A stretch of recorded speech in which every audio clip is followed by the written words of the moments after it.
The grand hall of Vorthrax shimmered, with light from 1,000 crystal pillars. Ambassadors from 47 different alien species stood in their places, waiting for the meeting to begin. Some had scales that glowed in the dark. Others had tentacles that moved like water. A few floated in the air inside special bubbles filled with gas. This was the Galactic Council, and today they would make an important decision. Ambassador Krelnik stepped forward. He was from the Jertari species, tall and thin with skin like blue glass. His species had been traveling through space for over 50,000 years. They thought they knew everything about war and peace. He carried a data tablet that glowed with information about a small planet called Earth. Krelnik spoke in a voice that echoed through the hall.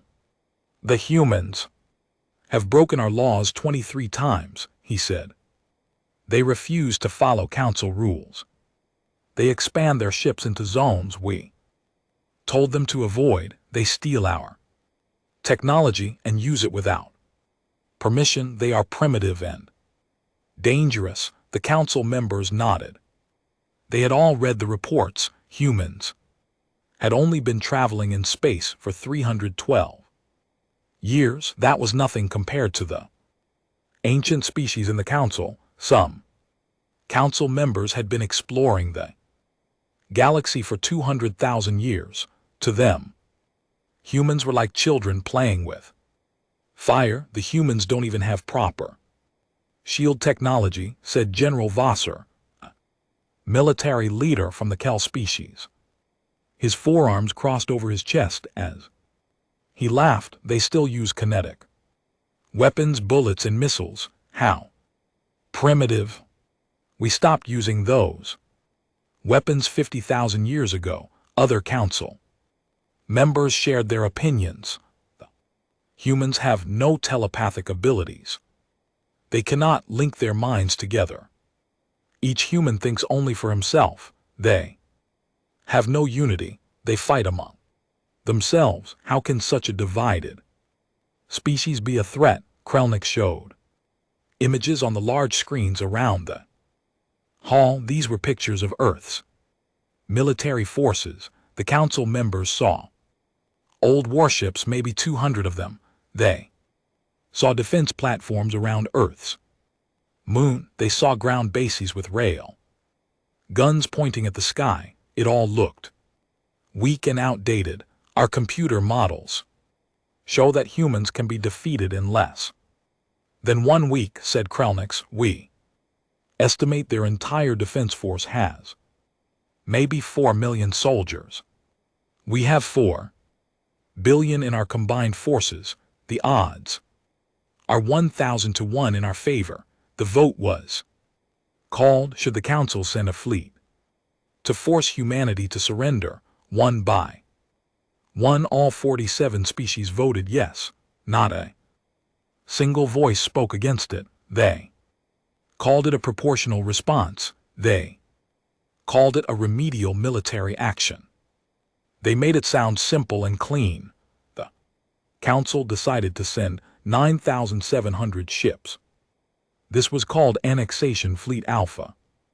It would carry 4.2 million soldiers from different species. General Vassar would command the fleet. This would be his 34th annexation. He had done this kind of mission many times before. It always ended the same way. The primitive species would see the fleet, realize they could not win, and surrender without fighting. We will give them 72 hours to surrender, said Vassar. If they refuse, we will disable their weapons and occupy their planet. Minimal casualties, standard procedure. We will be done in time for the Festival of Stars. The council members celebrated. They talked about how they would divide Earth's resources. The planet had rare minerals, it had water, it had a perfect location near important trade routes. Different species argued about who would Get the best mining rights. Far away from Vorthrax on a space station orbiting Earth's moon, General. Sarah Chen sat in a dark command center. She was the UN Defense Coordinator. Her job was to protect humanity from threats. She had just received the Council's message. It appeared on her screen in glowing letters. Surrender in 72 hours or face military action. Chen was 53 years old. She had gray hair, pulled back tight. Her face showed no emotion as she read the message 3 times. Around her, junior officers waited nervously. They had all heard rumors about the Council's power. Everyone knew that the Council had never lost a war. General Chen touched a button on her desk. A red light turned on. This activated something called Protocol Thermopylae. It was humanity's secret defense plan. Only 12 people, the entire human government, knew about it. The plan had been created 80 years ago when humans first made contact with Council scouts. What are your orders? General asked the young lieutenant. Chen stood up and walked to a large window. She could see Earth below, blue and green and beautiful. She could see the moon stations. She could see the defense platforms that everyone thought were humanity's only weapons. She allowed herself a small cold smile. Send them our response, Chen said. Tell them we refuse their demands. Tell them to withdraw immediately and then activate all hidden assets. It's time to show them what humans really are. Meanwhile, General Vosrik stood on the bridge of his flagship, a massive vessel called the Star of Dominion. Around him in space floated 9,699 other warships. They were organized in perfect formation. Each ship gleamed with advanced technology. Their weapons could destroy planets. Their shields could stop any known attack. The fleet prepared to jump to hyperspace. Destination was Earth's moon. Vassar had chosen this position because it would be intimidating. The humans would look up and see nearly 10,000 alien warships blocking out the stars. They would understand that resistance was impossible. Set coordinates for the Luna orbit. Vassar commanded. Standard intimidation formation. Prepare. Surrender broadcast in all human languages. His officers obeyed quickly. They had done this many times. They knew the routine. Jump to the target system.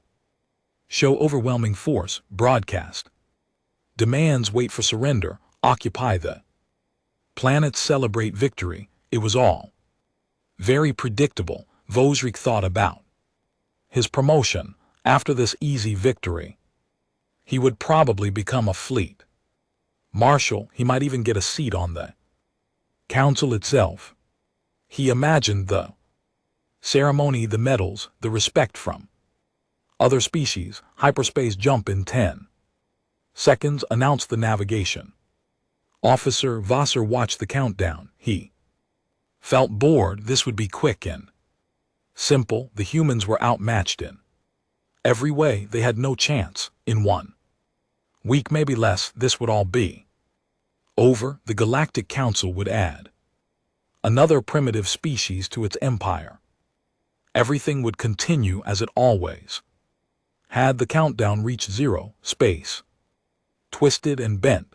The 9,700 ships disappeared from Council space in a flash of light. They were going to Earth. They expected an easy victory. They expected fear and surrender. They had no idea what was waiting for them. They did not know that humans had been preparing for this moment for 80 years. They did not know that everything they had seen about human defenses was a lie. They did not know that humans never fought fair, and they did not know the Most important thing about humanity.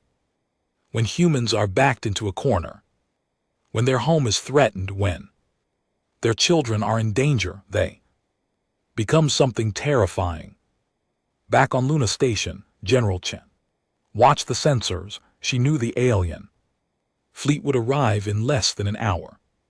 She knew what would happen next. She had planned for this day her entire career. She touched another button on her console. All across the solar system, hidden weapons came online. Stealth ships that had been waiting in silence for years suddenly activated. Weapon platforms hidden in asteroids powered up. Defense systems buried on moons and planets armed themselves. Humanity's real military force 100 times larger than the Council estimated prepared for war. Chen spoke quietly into her communication device. All forces, this is command. Enemy fleet will arrive in 53 minutes. You know your orders. You know what's at stake. Show them why you never invade Earth. Show them why you never threaten humanity. Make them regret every light year they traveled to get here. The response came back from thousands of ships and stations. Yes, General, we're ready for Earth, for humanity. The battle that would shock the galaxy was about to begin. The alien fleet appeared around Earth's moon in a flash of light. 9,700 warships emerged from hyperspace in perfect formation. They formed a wall of metal and energy that blocked out the stars. Each ship was enormous, some as large as cities. Their weapons glowed with power. Their shields shimmered in space. On the bridge of the Star of Dominion, General Vosser smiled with satisfaction.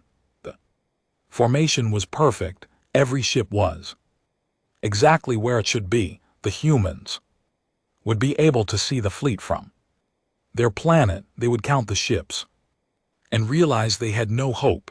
Open a channel to Earth, Vosser commanded. All frequencies. I want every human to hear this message. The communication officer nodded and pressed several buttons.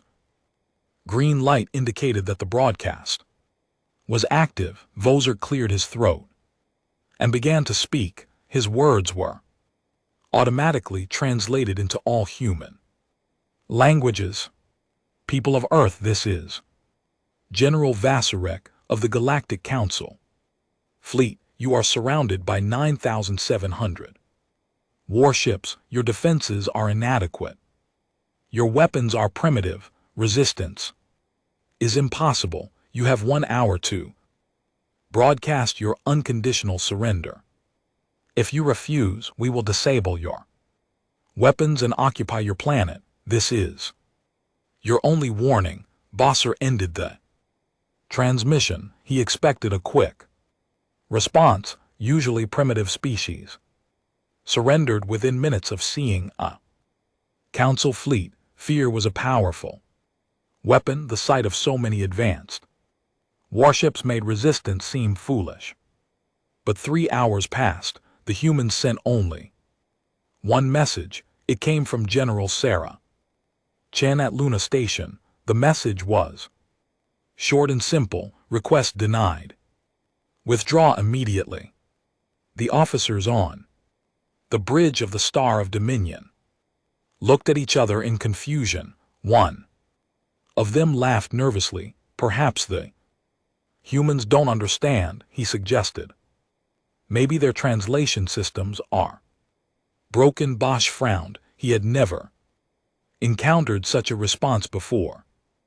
Every other species had surrendered or at least tried to negotiate, but the humans simply said no. It was strange.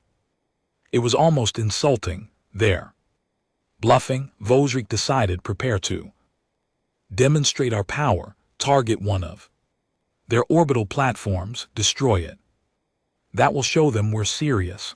But before the weapons officer could lock onto a target, something happened. The Council fleet sensors began to scream.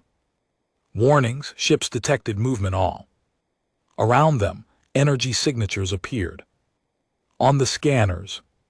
Hundreds of them then. Thousands. What is that? Vosrik demanded, staring at his screens. Unknown contact, sir, the sensor officer reported, his voice shaking.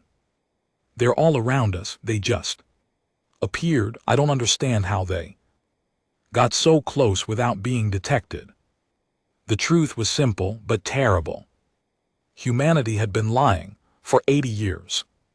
Ever since first contact with Council scouts, humans had been preparing for this exact moment. They had studied every Council species. They had learned about Council weapons, Council tactics, Council psychology, and they had built weapons that the Council had never imagined. The ships appearing around the Council fleet were human stealth vessels. They used quantum technology to remain invisible to normal sensors. They had been hiding in the asteroid belt, in the rings of Saturn, even under the surface of the moon. Some had been in position for years, waiting silently. There were 3,000 stealth ships in total. Each one was small compared to the Council vessels, but they were fast and deadly. They carried weapons that the Council thought impossible, weaponized singularities, relativistic kinetic projectiles, quantum entanglement bombs. These were not primitive weapons. General Chen's voice came over all frequencies. Now you see the truth, she said calmly. You came to our home, you threatened our children, you demanded our surrender. Big mistake. The human ships opened fire without any further warning. There were no negotiations, no second chances, just sudden, overwhelming violence. The Council had never encountered anything like it.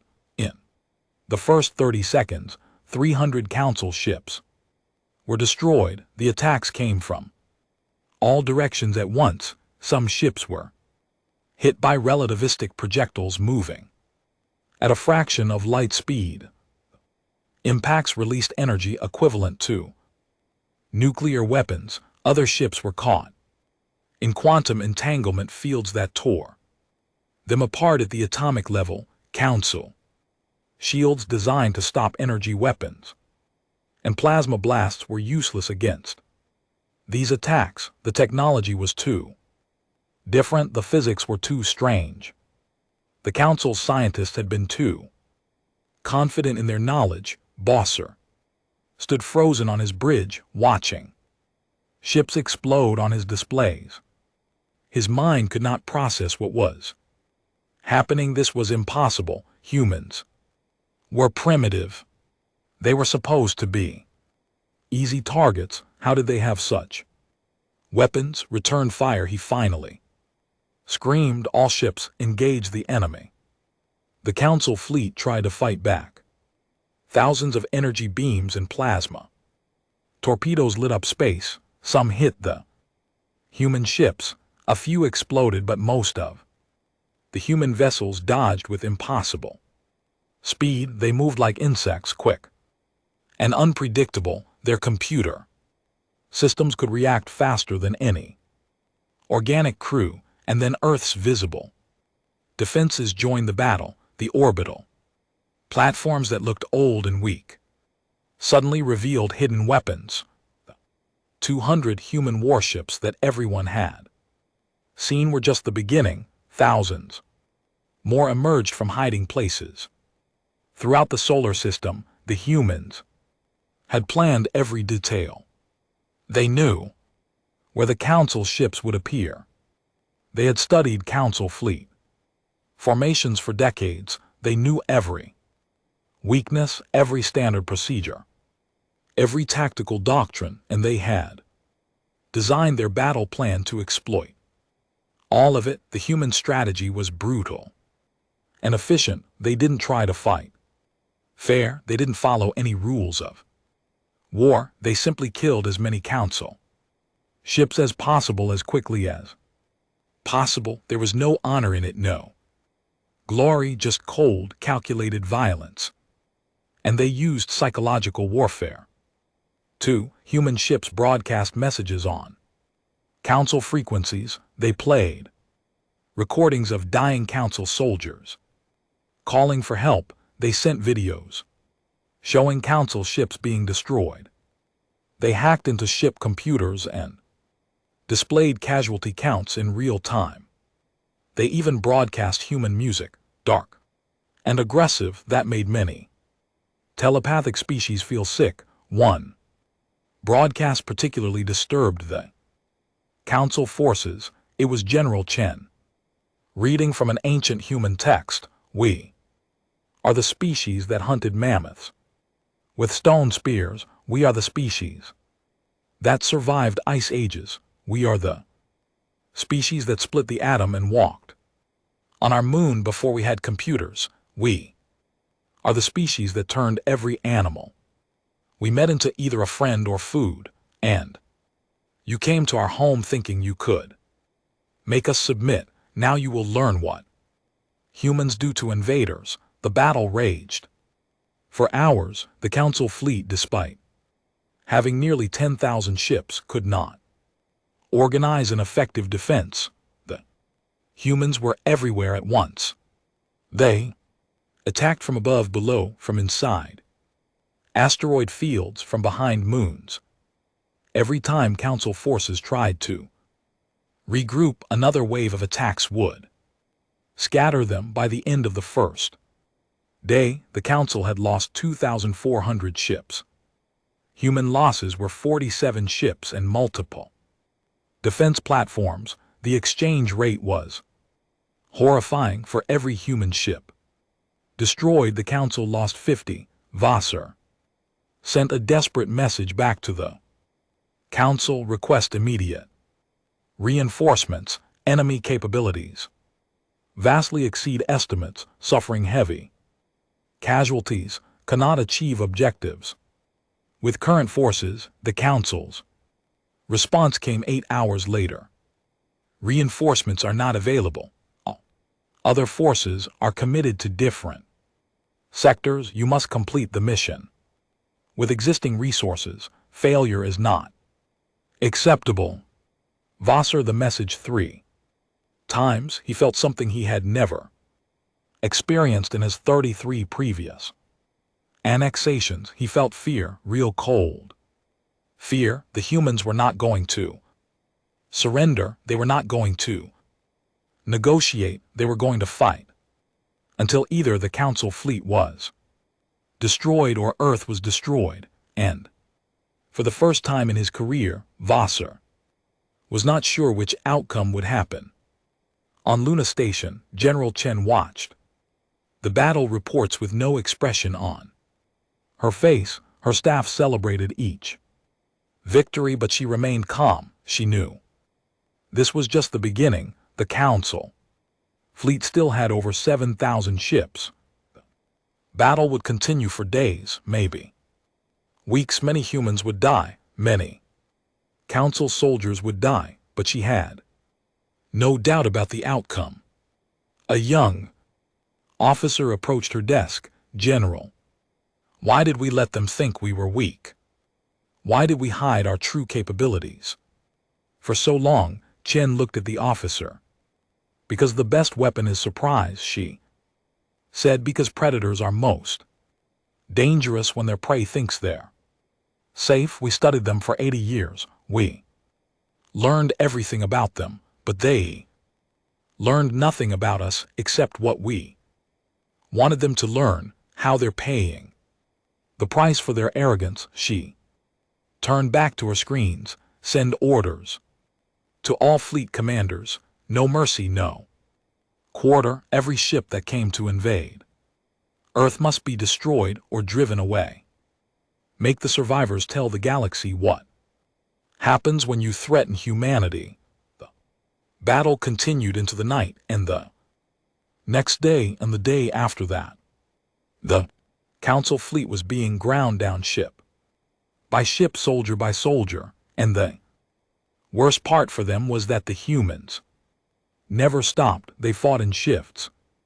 Always fresh, always aggressive. They hunted council ships through debris, fields and asteroid belts. They gave the aliens no rest, no time to repair, no chance to escape. 1 week had passed since the council fleet arrived at Earth. What was supposed to be a quick victory had become a nightmare. General Vozerk sat alone in his command chair, staring at reports that made no sense. His fleet had been reduced to 3,800 ships. More than half his forces were gone, dead or scattered or simply disappeared. The humans continued their relentless attacks. They never stopped. When council forces tried to rest or repair, human ships would appear and attack again. When council ships tried to retreat to safe distances, the humans followed them. There was no escape, no relief, just constant grinding warfare. The different species in the council fleet began to break apart. The Mendari, who were telepathic, suffered the worst. They could feel the emotions of dying soldiers. They could sense the fear spreading through the fleet. Some of them went insane from the psychological pressure. They had to be sedated or locked in their quarters. The Kelix warriors, proud and honor-bound, refused to retreat. Even when ordered, they believed that running from battle was shameful. Men of them died making heroic last stands that achieved nothing. Their forearmed bodies floated in space alongside their destroyed ships. The crystalline Jatori, who prided themselves on logic and calculation, ran probability models constantly. Every model showed the same result.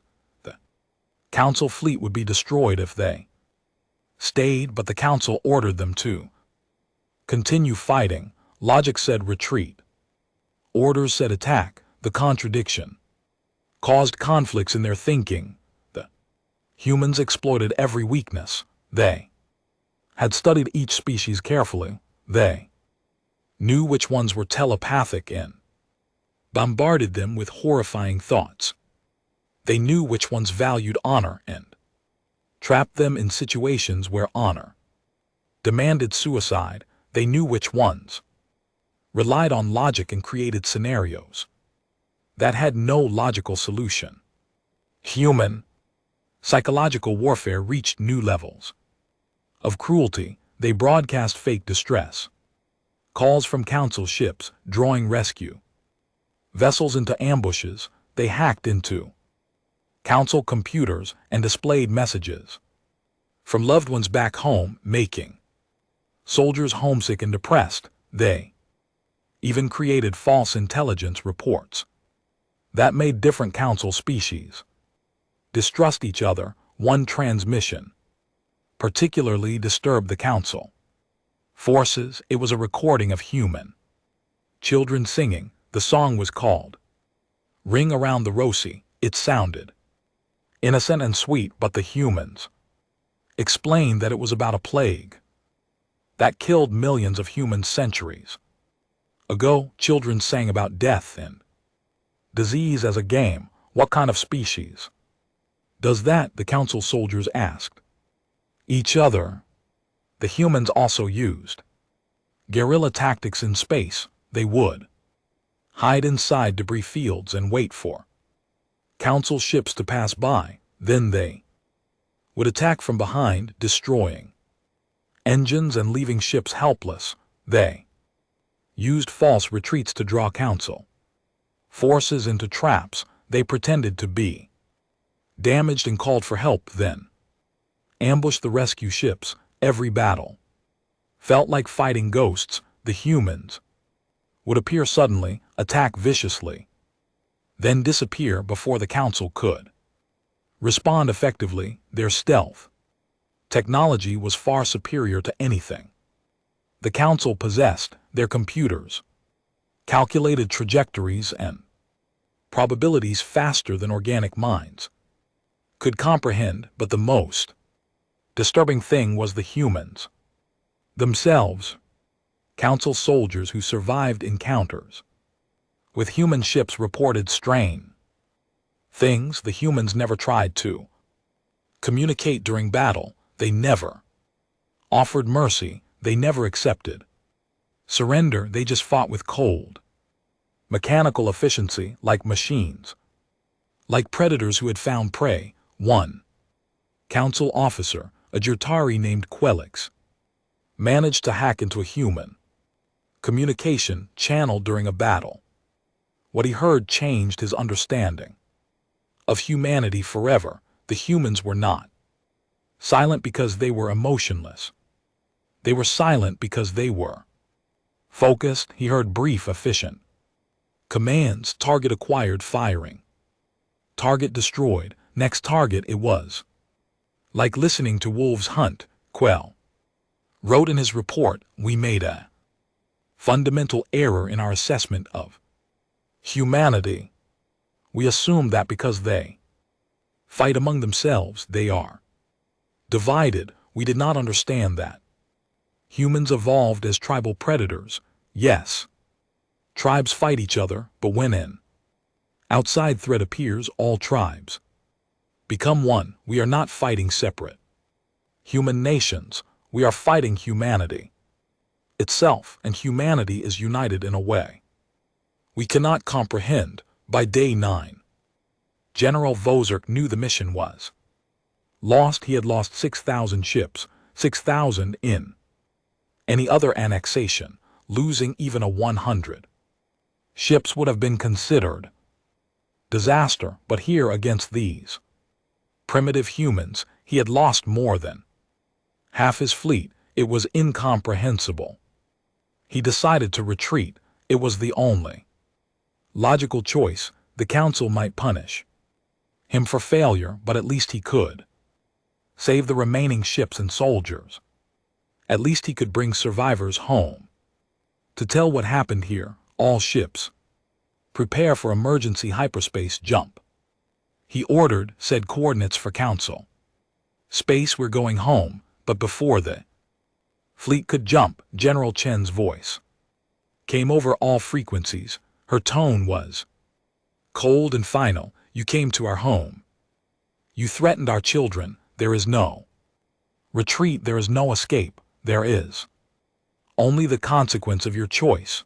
The council ships tried to activate their hyperspace drives. Nothing happened. Humans had deployed FTL inhibitor fields across the entire solar system.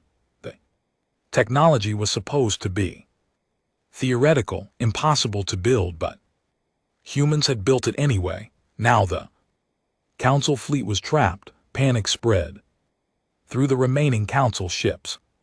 Soldiers who had thought they could retreat at any time now realized they were trapped in a system with an enemy that wanted them dead. Some ships attempted to fight their way out. They were destroyed. Other ships tried to hide. The humans found them. A Kelix warrior captain named Dra sent a final message before his ship was destroyed to the Galactic Council. He transmitted, "We have failed. The humans are not what we thought. They are predators of a kind we have never encountered. They evolved on a death world where everything tried to kill them. They survived by becoming better killers than anything else on their planet. We should have studied them more carefully. We should have left them alone. Tell the council never come here again."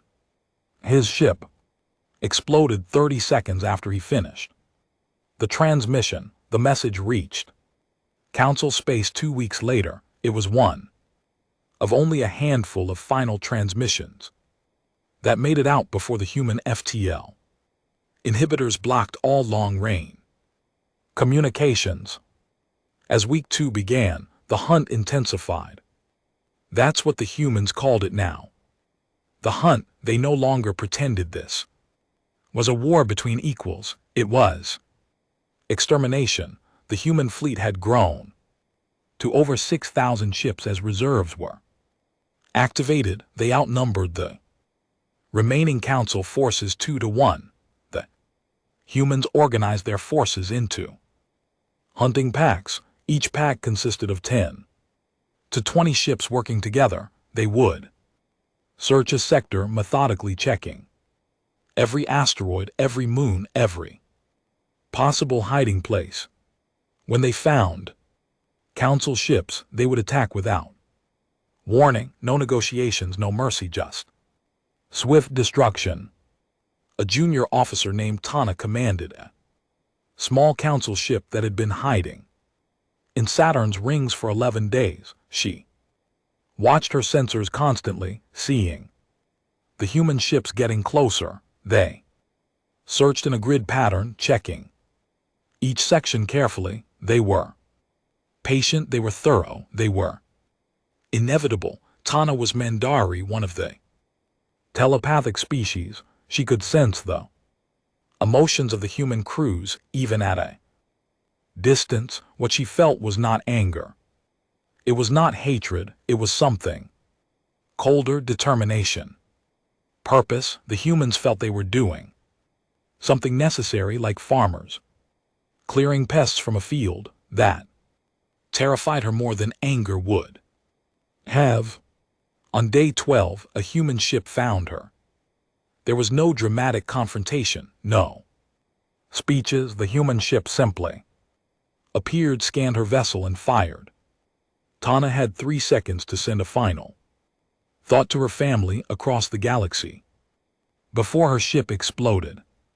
By the end of week 2, fewer than 800 Council ships remained. Most of these were trying to hide or were too damaged to fight effectively. General Vassar was dead. His flagship had been destroyed by a coordinated attack from 20 human ships. The command structure of the Council fleet had collapsed completely. Acting Commander Jalis, Ajita, who had survived by keeping her ship hidden in the shadow of Jupiter, tried to organize the survivors. She sent coded messages to other Council ships. We must coordinate a breakout attempt, she told them. If we all jump to hyperspace at the same moment, some of us might escape before the inhibitor fields can stop us. It was a desperate plan, but it was the only plan left. 400 ships agreed to try. They set a countdown. In exactly 6 hours, they would all activate their hyperspace drives simultaneously. Maybe the human systems couldn't block 400 jumps at once. Maybe a few ships would get through. Maybe someone would survive to warn the galaxy. General Chen watched the Council ships gathering near Neptune's orbit. Her intelligence officers had decrypted their communications. She knew what they were planning. She could have stopped them at any time, but she waited. She wanted all the remaining Council ships in one place. When the 400 Council ships attempted their coordinated escape, 6,000 human ships were waiting for them. The battle, if it could be called that, lasted 40 minutes. It was not even close. The Council ships were desperate and disorganized. Acting Commander Jolly stared at her communication panel. Around her, the bridge crew of her small ship held their breath. They expected the humans to destroy them at any moment. After what they had witnessed in the past 2 weeks, there seemed to be no other possibility. The humans had shown no mercy to anyone, but General Chen's voice on the communication channel was calm and measured. She spoke like someone discussing business, not like a conqueror addressing defeated enemies. Commander Jalis, she said, you have 18 ships remaining from your fleet of 9,700. I know you're listening. I have message for you and your crew. Jalis activated her microphone with a shaking hand. This is Acting Commander Jalis. We are listening. Good, Chen replied. I want you to understand something. This battle did not need to happen. We did not want this. We never threatened you.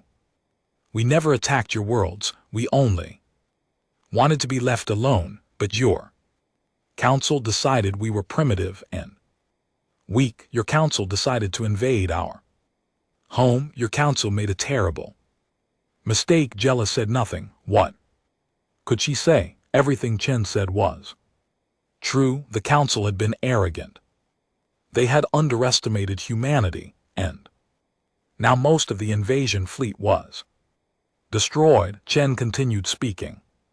I don't accept surrender. I don't negotiate with invaders, but I will grant mercy to those who flee and never return. I'm going to shut down the FTL inhibitor field in one corridor.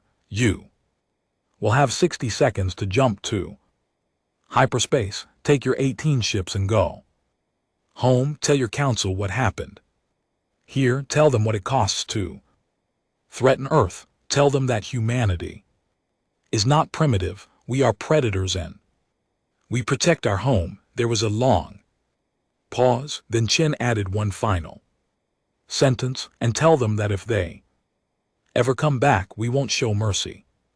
Again, we'll bring the war to them. Communication ended. On Jalis' navigation screen, a green corridor appeared, showing a path out of the solar system. The inhibitor field had been deactivated in that direction. It was narrow, just wide enough for the 18 ships to escape if they moved quickly. All ships, this is Jolly, she transmitted to the other survivors. Follow me, maximum speed. Don't wait. Don't look back. The 18 ships accelerated toward the corridor. Their crews expected a trap. They expected the humans to destroy them as soon as they started moving, but nothing happened. The human ships just watched them go. Silent, patient, allowing them to leave. Chalice's ship entered hyperspace first. The others followed within seconds, as her view of the solar system disappeared. In a flash of light, Shali saw one last image, Earth blue and green and beautiful, and surrounding it thousands of human warships like wolves guarding their den. The journey back to Council space took 47 days. It was the longest 47 days of Jalis's life. Her ship was damaged and running on minimal power. Food supplies were low. Many crew members were injured, but worse than the physical hardship was the psychological weight of what they had experienced. Every night, Jalis dreamed of the battle. She saw Council ships exploding. She heard the screams of dying soldiers. On communication channels, she remembered the feeling of helplessness as the human ships hunted them through space. The dreams never stopped. The other survivors experienced similar trauma. Some could not eat, others could not sleep. A few went completely silent, staring at nothing for hours. They had all seen friends die. They had all watched the impossible happen. Primitive species had defeated the mighty Galactic Council fleet. Nothing in their understanding of the universe made sense anymore. When the 18 ships finally arrived in Council space, they were met by military patrol vessels. The patrol commanders were shocked to see survivors from the Earth annexation. They had received no communications from the fleet for weeks. They had assumed something went wrong, but they never imagined this. Where is the rest of the fleet? The patrol commanders asked. Dead, Jalis replied simply. All dead.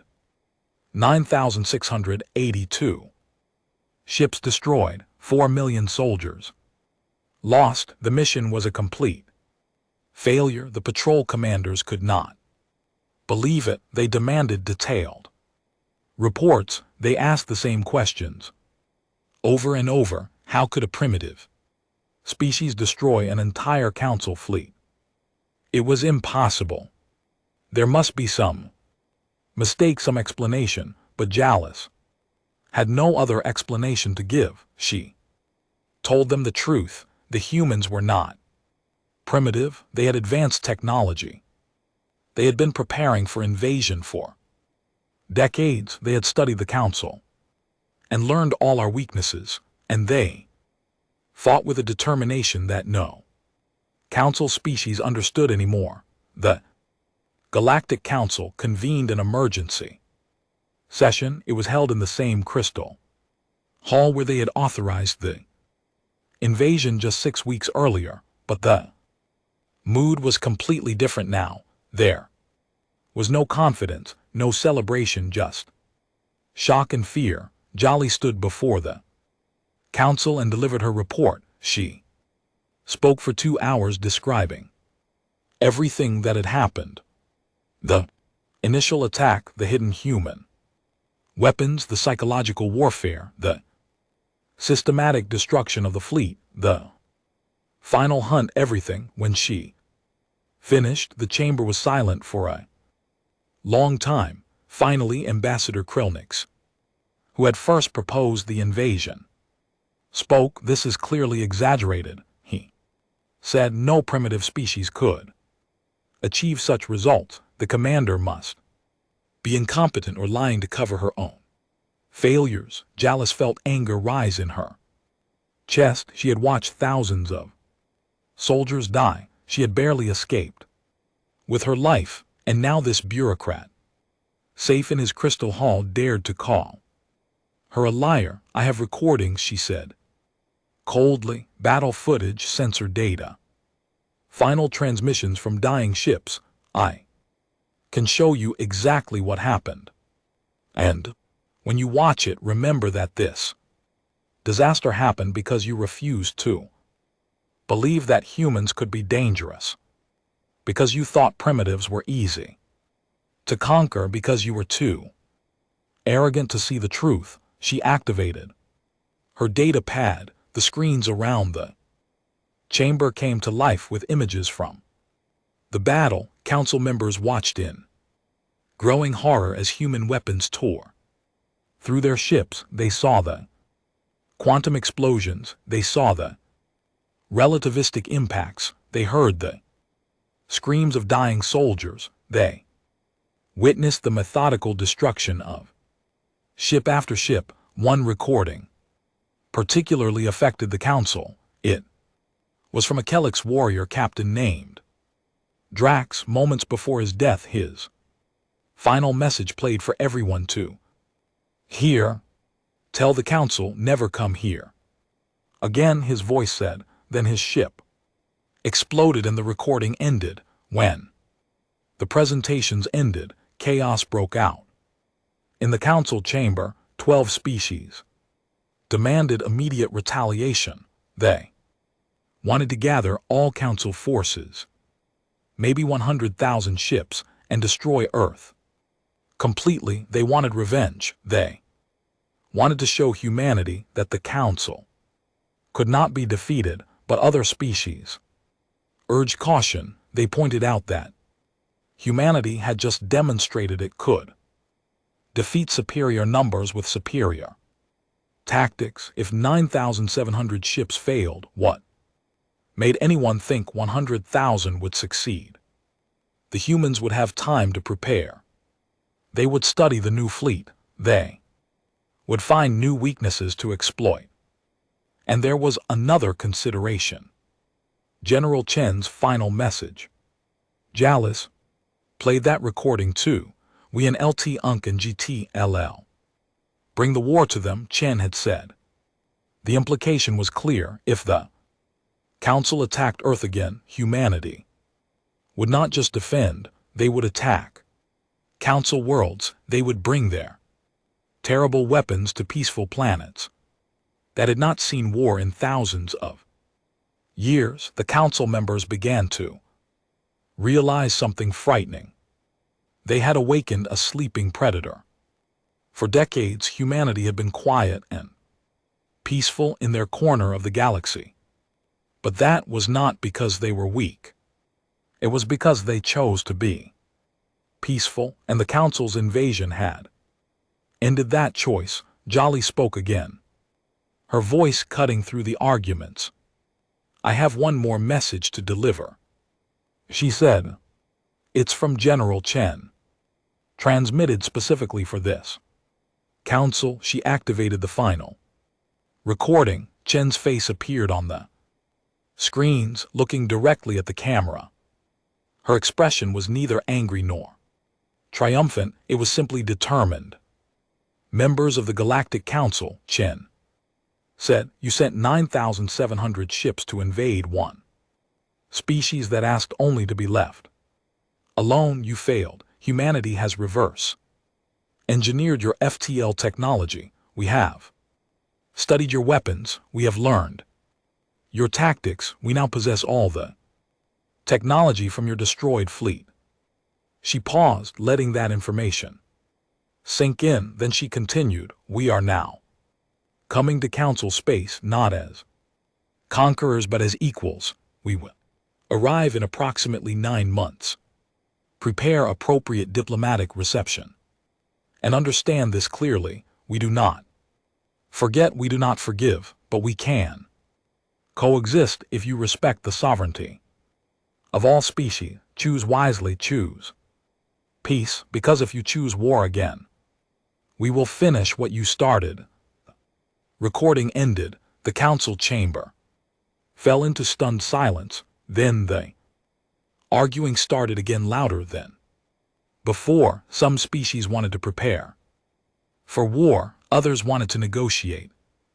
Few suggested relocating the Council headquarters to a different galaxy entirely, but Jollis knew what the decision would be. She had seen humanity's power firsthand. She had survived only because the humans allowed it, and she understood something that many Council members were too proud to admit. The galaxy had changed. Humanity was no longer a primitive species to be controlled. They were now a major power. The Crystal Hall of Vorthrax looked different from how it had 9 months ago.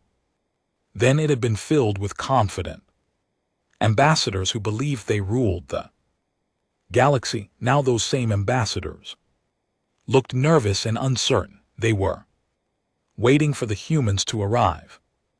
Outside the hall, 50 human warships hung in orbit around the planet. Each ship was massive, larger than most Council vessels. Their hulls were painted dark gray, making them look like predators.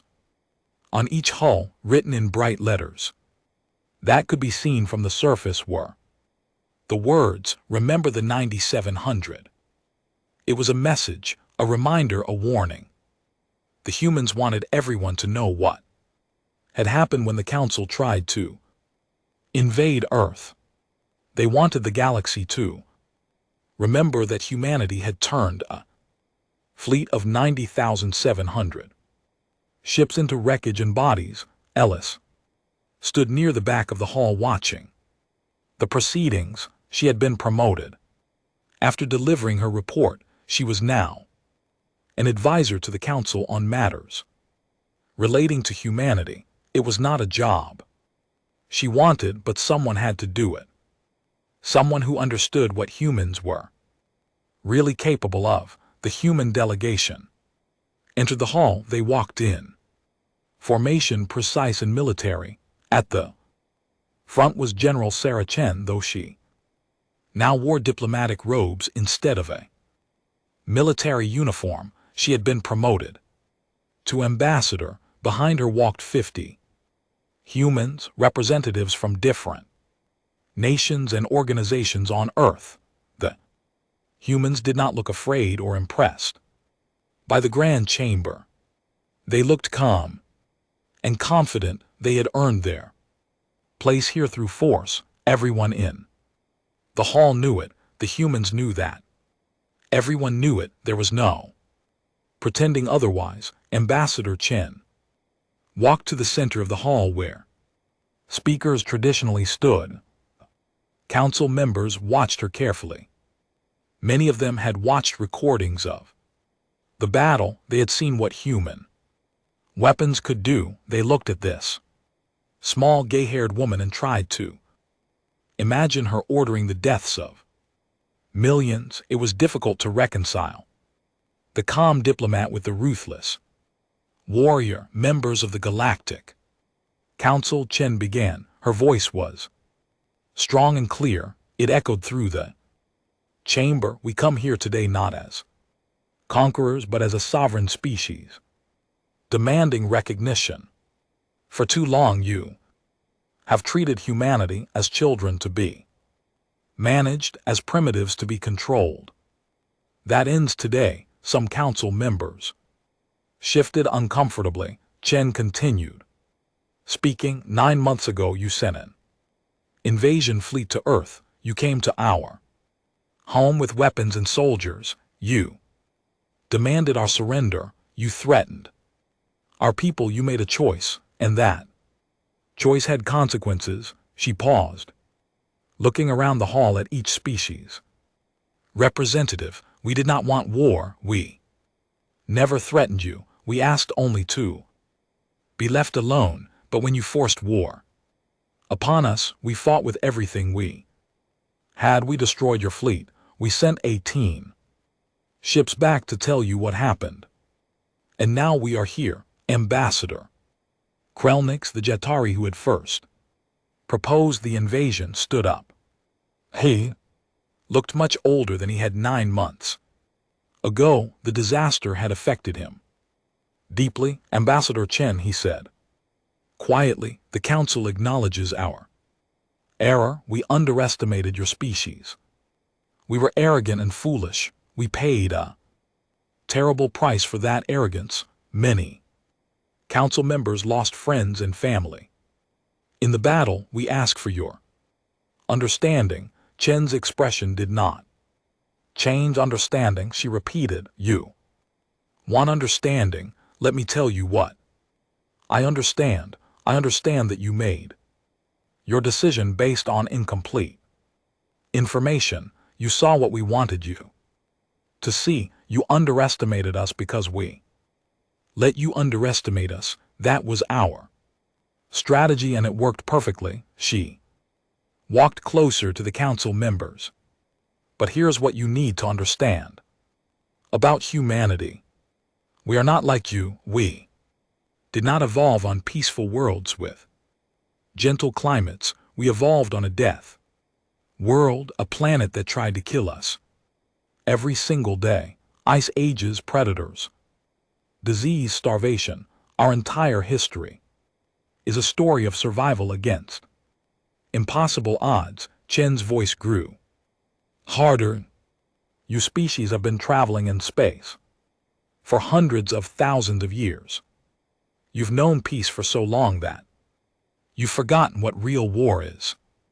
You've become soft, comfortable. You think war is something civilized with rules and limits, but humans remember what war really is. War is survival. War is doing whatever it takes to protect your home and your people. A Kelix representative stood up, his forearms crossed. Are you threatening us, Ambassador? He asked carefully. Chen turned to look at him. No, she said. Simply, I'm explaining reality. Humanity does not want war. We do not want to conquer. We do not want to rule over others. We want to be left alone to live our lives in peace. But if you threaten us again, if you attack our worlds, if you endanger our people, we will respond with overwhelming force. That's not a threat, that's a promise. She looked back at the assembled council. We're here to establish diplomatic relations.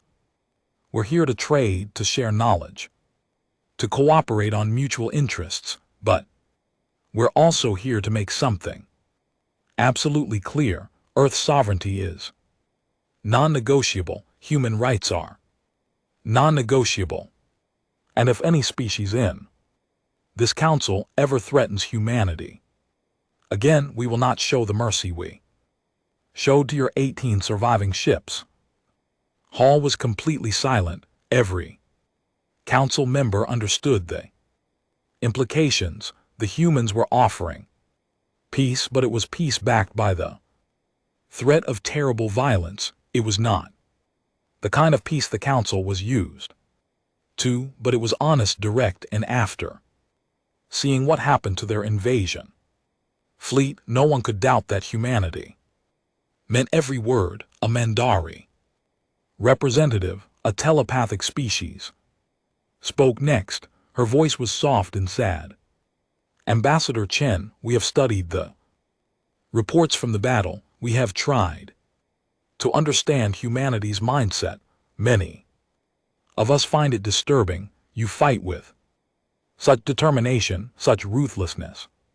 You show no mercy to your enemies. How can we trust a species that is so violent? Chen considered the question carefully, then she answered, you can trust us because we are honest about what we are. We don't pretend to be peaceful and then invade weaker species.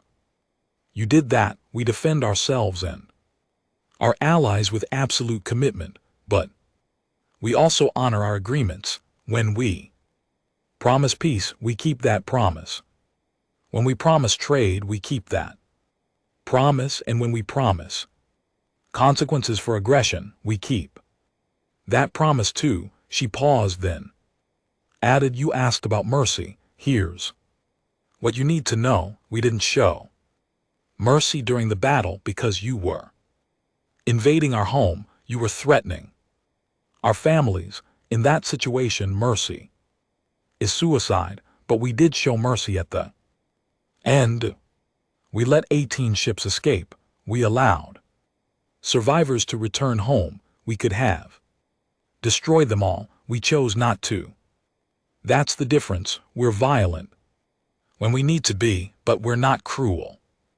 Jealous stepped forward. The council had asked her to speak at this meeting. She approached the center of the hall and stood next to Ambassador Chen. She looked small next to the human, but she spoke with authority. I was there, Jallis said to the council. I commanded one of the 18 ships that survived. I watched thousands of my fellow soldiers die. I experienced humanity's warfare firsthand, and I'm here to tell you that everything Ambassador Chen says is true. The humans are dangerous. They are terrifying in battle, but they are also honest and honorable. They did what they said they would do. They defended their home. They let survivors go free, and now they're here offering peace. She turned to face the other council members directly. We have a choice. We can accept humanity as equals, treat them with respect, and build a peaceful relationship, or we can continue to see them as threats, prepare for more war, and eventually face destruction. I know which choice I prefer. I've seen enough death. I want peace. Her words carried weight because everyone knew she had survived the battle. She had seen humanity's power.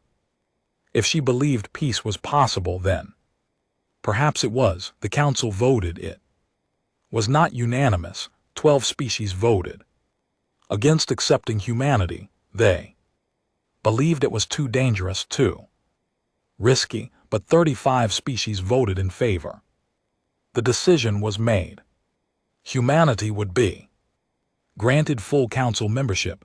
Earth's sovereignty would be recognized. A new law called the Sol Sovereignty Act was passed. It stated that Earth and all human territories were forever in violent. No council species could claim authority over humanity. No council fleet could enter human space without permission. When the vote was announced, Chen nodded respectfully. On behalf of humanity, I accept this membership. We look forward to peaceful cooperation with all council species. We bring new technologies, new ideas, and new Perspectives, together we can accomplish great things. But then she added one more thing. Her voice grew cold again. And let this day be remembered throughout the galaxy. Remember what happened when you tried to conquer Earth. Remember the 9,700 ships that came to invade. Remember the 18 that returned. Remember that humanity fights like cornered predators when threatened. Remember and never make the mistake of threatening us again. Ceremony ended. The human delegation left the hall and returned to their ships. As they departed from Vorthrax, the 50 warships flew in perfect formation. The words, "Remember the 9,700," glowed bright enough to be seen by everyone on the planet below. Jalis watched them go from an observation deck. A young council diplomat stood next to her. The diplomat, who had never experienced war, asked the question, "What are humans really like? Are they as dangerous as everyone says?"